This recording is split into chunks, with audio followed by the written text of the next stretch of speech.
Morning friends, welcome Insta রান্নাঘর থেকে। আজকে নিয়ে এসেছি রেসিপি চিংড়ির কারি বা চিংড়ির রসা।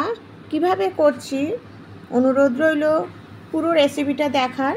ভালো লাগলে কমেন্ট করবেন, বেল আইকনটা প্রেস করবেন। প্রথমেই আমি দারচিনি আর গোটা জিরে ফোড়ন দিয়েছি, তারপরে আলুগুলোকে ভেজে নিলাম। দেখাচ্ছি হচ্ছে চিংড়িগুলো কিন্তু আমি আগে ভেজে নিইনি, এটাই হচ্ছে এর টেস্টটা আরও খুলবে। আলুটা আমি আগে ভেজে নিয়ে তারপরে এর মধ্যে চিংড়িগুলো দিয়ে দিলাম। দেওয়ার পরে একটু নুন দিয়ে দিচ্ছি। সব একসাথে ভাজতে ভাজতে চিংড়িটাও কিন্তু এর মধ্যে আধো ভাজা হয়ে যাবে। চিংড়ি খুব একটা বেশি না ভাজলেই ভালো লাগে, এতে টেস্টটাও ভালো হয়, চিংড়ির সুন্দর একটা গন্ধও থাকে, আর চিংড়িগুলো কিন্তু শক্তও হয় না।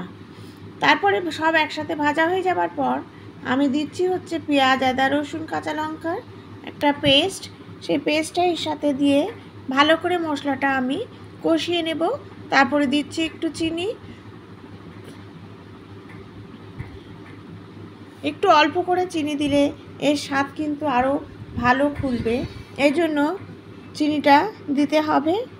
তারপরে আমি মশলাটা কিন্তু অনেকক্ষণ ধরে সাঁতলাতে পুরো কড়াইয়ের মধ্যে দেখুন পুরো লেগে গেছে, তার মানে খুব ভালো করে ভাজা হয়ে গেছে।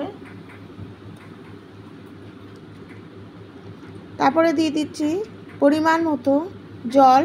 তারপরে নামানোর আগে ধনেপাতা দিলেই রেডি হয়ে যাবে চিংড়ির রসা বা চিংড়ির কারি। ভালো লাগলে বেল আইকনটা প্রেস করবেন।